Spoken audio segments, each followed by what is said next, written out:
Hello guys, magandang araw po sa inyo lahat. Today's video guys, ang topic po natin ay ang ating mga lumang barya na tinatabi po ng ating mga lolo't lola guys.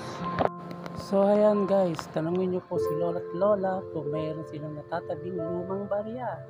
Heto na guys, ang pag-usapan po natin ay yung 1 peso 1977, Jose Rizal, Republika ng Pilipinas, ang bagong lipunan, Bangko Sentral ng Pilipinas, without mint mark, rarity, common A, country, Philippines, period, Republic of the Philippines, 1967 up to 1994, common type, circulation coins, denomination, 1 peso, year, 1977, composition, copper, nickel, age type, leaded, shape, rounds, alignment, medal, weight 9.5 G, diameter 29 mm, thickness 1.8 mm.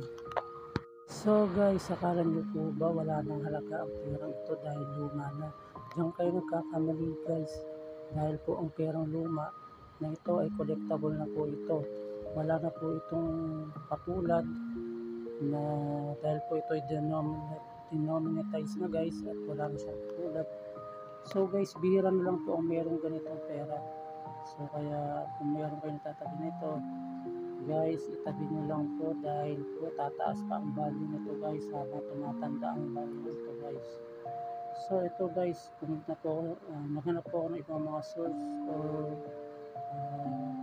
source guys para po malaman natin kung ano po updated na halaga na po ng 1 peso po na to 1977.